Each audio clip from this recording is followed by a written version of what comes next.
Assalamualaikum warahmatullahi wabarakatuh. Alhamdulillah wa syukurillah wa nikmatillah wa la quwwata illa billahil aliyul azim.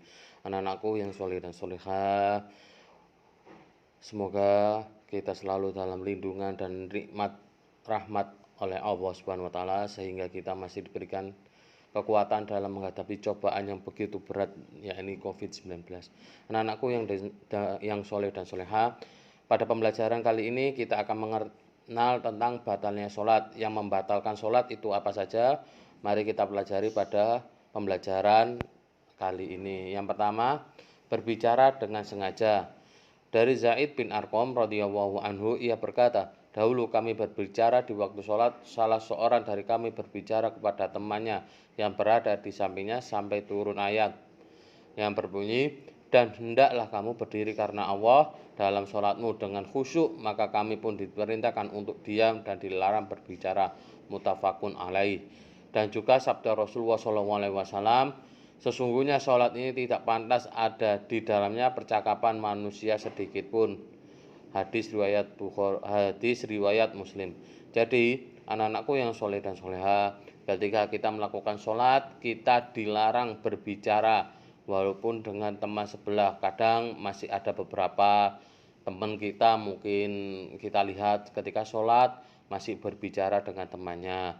Setelah selesai sholat kita baru ingatkan, bukan ketika teman kita salah ketika sholat kita ingatkan, tidak boleh. Tapi setelah selesai sholat baru kita ingatkan, hai temanku, hai sahabatku, hai si fulan, ketika sholat kamu dilarang berbicara. Mengingatkannya setelah selesai sholat, bukan dalam keadaan sholat. Kemudian yang kedua, tertawa sampai terbahak-bahak. Para ulama sepakat mengenai batalnya sholat yang disebabkan tertawa seperti itu. Adapun tersenyum, maka kebanyakan ulama menganggap bahwa hal itu tidaklah merusak sholat seseorang. Jadi ketika kita melakukan sholat, kita dilarang tertawa terbahak-bahak. Contoh, ketika kita melihat teman kita atau orang lain, mungkin waktunya ruku, waktunya masih sujud, dia sudah berdiri, atau waktunya ruku, dia langsung sujud, itu bisa terjadi. Tapi kita tidak boleh menertawakan sampai terbahak-bahak. Hanya bersenyum saja atau menahan tawa itu boleh, tapi tidak boleh langsung sampai mengeluarkan suara tertawa terbahak-bahak. Kemudian yang ketiga, banyak melakukan gerakan. Adapun gerakannya sekadarnya saja, seperti memberi isyarat untuk menjawab salam, membetulkan pakaian, menggaruk badan dengan tangan, dan yang semisalnya, maka hal itu tidaklah membatalkan sholat. Jadi ketika sholat kita tidak boleh banyak melakukan gerakan. Contoh, bersenggol-senggolan dengan teman, menginjak kaki teman, atau menggoyang-goyangkan badan ketika sholat itu tidak boleh, karena itu tidak termasuk rukunnya sholat. Kemudian yang keempat, mengeluarkan hadas, baik hadas kecil atau besar, yakni misalnya di tengah sholat dia kentut, maka dia berhadas kecil dan sholatnya batal. Atau seorang muslimah yang di tengah melaksanakan sholat keluar darah haid, maka sholatnya seketika itu batal. Hal ini dikarenakan syarat sahnya sholat adalah suci dari hadas. Jadi ketika kita melakukan sholat, ketika kita kentut atau kebelet pipis, lebih baik kita batalkan. Kenapa? Daripada nanti ketika kita sholat keluar air kencing atau keluar kentut, lebih baik kita batalkan sebelum terjadi hal tersebut. Kemudian yang kelima, makan dan minum. Para ulama sepakat bahwa sengaja menelan makanan atau minuman saat sholat, baik itu banyak maupun sedikit, menjadikan sholatnya batal. Dalam hal ini seorang sengaja menelan tetesan air wudhu, sholatnya juga batal, entah banyak atau sedikit. Jadi ketika kita melakukan sholat, kita dilarang makan dan minum.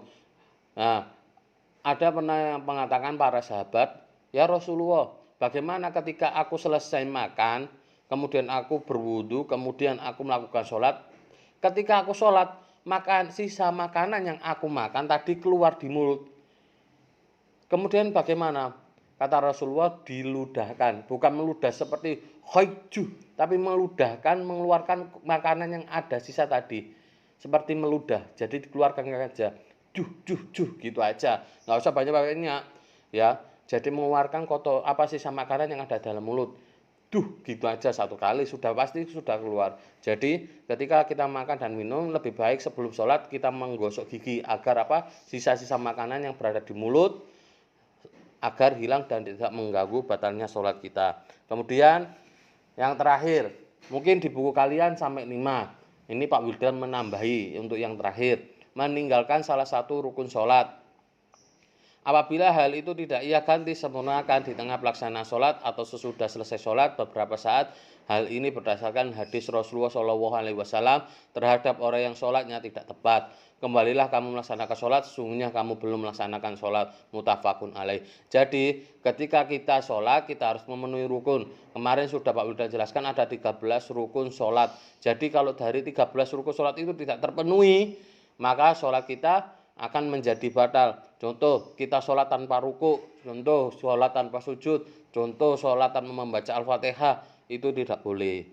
Oke, anak-anakku yang soleh dan soleha, cukup dari Pak Wildan saja. Mungkin kurang lebihnya Pak Wildan minta maaf. Terima kasih. Stay home, stay healthy, stay connected. Wassalamualaikum warahmatullahi wabarakatuh.